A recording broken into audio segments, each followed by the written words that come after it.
In a small, quiet town near the Whispering Woods, there was an old cabin. Inside the cabin looked like a place for a mystery, with odd things everywhere. A mask here, a painting of a young girl there, and a table set for two, as if waiting for guests. The clock struck midnight, and the camera focused on a wooden lock that seemed to hide its own secrets. Let's go back to earlier that evening on Halloween night. Sarah and her mom were out collecting candy. At one house, when the door slowly opened, Sarah, wearing her homemade mask, accidentally asked if the person liked her mask instead of saying trick or treat. Her mom gently nudged her, and Sarah quickly corrected herself with a smile. Meanwhile, an older couple, Mary and Jeff, reached the same spooky cabin. Mary nervously laughed and said it felt like they had traveled back in time. She picked up a big book with a scary title and joked about someone's weird sense of humor. Jeff tried to make the situation lighter, promising they'd stay in this old cabin for only a week. He said sorry for not bringing Mary's candy, saying his hands were too full to carry it. Mary joked back about how tough it would be to last a week without her candy, hinting at how moody she could get. Suddenly, there was a knock at the door. It was Sarah, her eyes shining under her colorful mask. But before she could say trick or treat, Jeff quickly grabbed her bag of candy. When he went back to Mary, he saw she was strangely focused on where her doll was, a doll that looked as creepy as the cabin itself. As the night went on, the couple realized they had messed with the wrong girl. Now stuck in the cabin with only their cleverness and each other, they faced a week that looked to be full of more tricks than treats, as if the very walls whispered of a scary future. Mary, with a sneaky smile, had hidden Sarah's candy inside the grandfather clock. As Sarah's soft voice called from behind the door, Mary sat calmly, pretending she knew nothing about the missing sweets. When Sarah finally came in, her eyes showing strong will, she asked for her candy back. Mary, quick to respond, called her stubborn and pretended not to know anything, telling Sarah to look around the cabin herself. All Sarah found was a creepy doll that made her shiver. She was scared of closets, believing they held scary secrets. Upset, Sarah faced Mary, who kept saying she didn't have the candy and told Sarah to either find it or leave. Soon, Mary said she'd found the bag in the back of the closet. Reluctantly, Sarah went towards the scary closet, too frightened to look inside.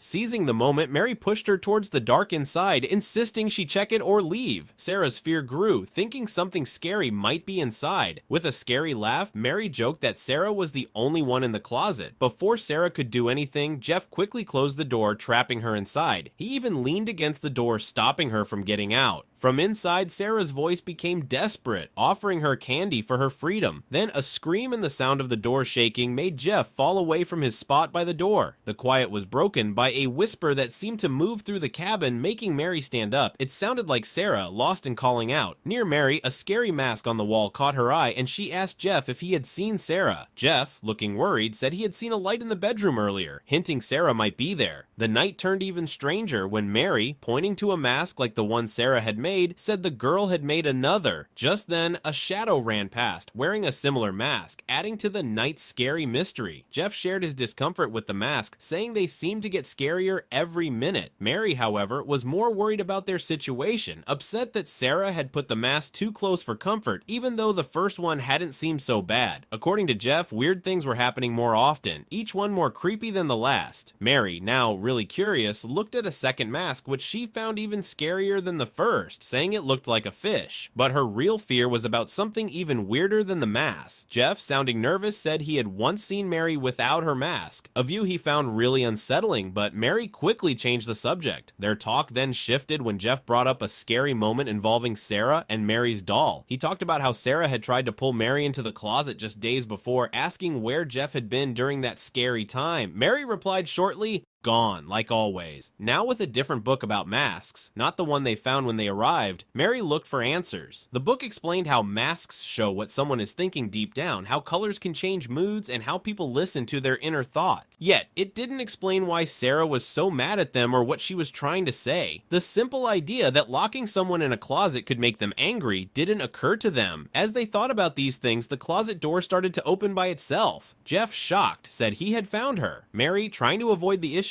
suggested that Jeff distract Sarah because the girl likes him. With that, she walked away, candy in hand. Later, Jeff stood in front of a painting of the young girl on the wall. It looked like a single tear was rolling down her cheek as he heard a quiet voice asking why she was crying. Looking down, he noticed a dollhouse and heard Sarah's voice saying the house was hers. Looking into its tiny windows, he saw the detailed inside. The voice asked again why the girl was sad. Suddenly, Sarah's voice blamed Jeff. It's Jeff's fault. Just then, the nearby mask moved a bit, and a hard-to-understand whisper got louder. Then a shadowy figure rushed at him, screaming it was his fault, making him fall back in fear. Jeff was very scared after a creepy experience. He took a deep breath and went to an old chest that made a spooky sound when he opened it. Inside, he found a book titled The Girl next to a picture frame. As he looked through the book, the closet door opened by itself. Suddenly, a chair moved across the floor by itself, making him jump. A ball rolled out from the dark closet towards him. He heard soft whispers in the air, and it was Sarah's voice asking him to play along. Carefully, Jeff rolled the ball back into the closet. Each time the ball came back to him, it stopped closer, making him move nearer to the dark closet. Finally, when he reached out to pick up the ball, Sarah jumped out from the closet, pretending to scare him. In the next moment, Jeff was sitting quietly, looking puzzled. Mary, sounding worried, asked him what he was thinking about. Jeff said he couldn't remember things clearly, as if parts of a dream were missing. He recalled finding the book and being pulled out of the closet by Mary, but he felt like he couldn't control what he was doing after finding the book.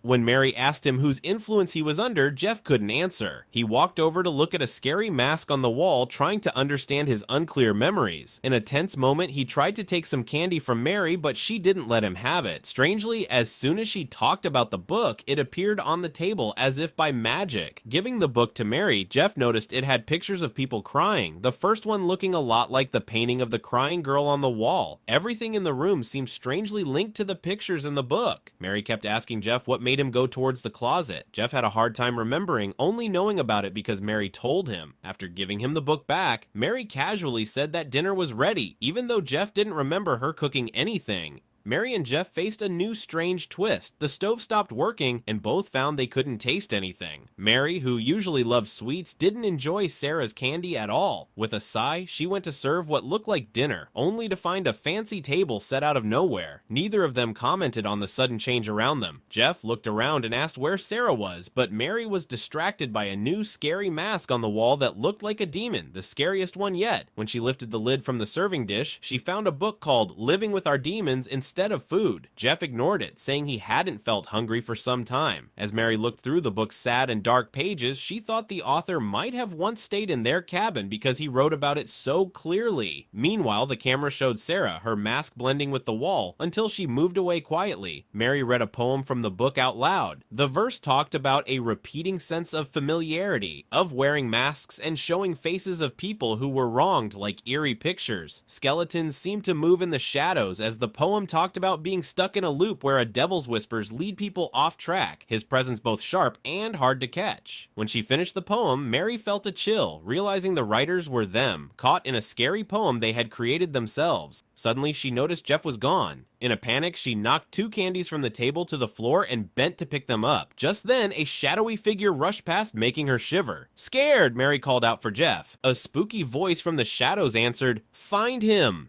The cabin, with its masks and whispers, seemed to close in around her. Mary was really scared when she heard Sarah's quiet whispers. The spooky voice of the young girl echoed, telling Mary to find her. With fear, Mary started going up the creaky stairs, where she saw 2 candies placed in a scary way on one of the steps. Above them was the scariest mask yet, a black demon, showing that the night's terrors weren't over. Sarah's voice whispered again, suggesting a scary game of hide and seek. Looking into the dim room below, Mary saw a figure sitting quietly. She called out to Sarah, asking if she was with her doll, but got no reply. Just another whisper telling her to join the spooky game. Remembering a past hurt caused by Sarah, Mary paused. As she said she could see Sarah right in front of her, she jumped when the doll moved by itself. The next second, Mary was on the floor. Crawling towards her doll, Jeff ran by, quickly saying to tell Sarah she had hidden the candy, then he hid himself. Sarah's whispers kept bothering Mary, who finally yelled back in desperation, not knowing where the girl was hiding. The scary voice echoed through the cabin, ordering her to find Sarah, haunted by the constant whispers. Mary screamed out in frustration desperation. Suddenly, she saw Jeff sitting on a chair. Behind him, the door shook violently. When he bravely opened it, they saw Sarah looking like she wasn't moving on the floor. As Mary picked up the empty candy tray, she angrily confronted Jeff, hitting him with the tray before kneeling to say sorry. In that moment, Sarah jumped out of the closet wearing the demon mask, gave a loud roar, and pulled Jeff into the dark. Soon, Mary's screams filled the air as she too was dragged into the closet, only to suddenly find herself back on the chair, looking at the scary mask on the wall. Confused and scared, she asked Jeff where she was, the repeating events suggesting a cycle of horror that might never end. The chilling story ended with a feeling of doom, hinting that the couple's fate was to keep reliving this horror for taking Sarah's life, stuck forever in a loop they created themselves.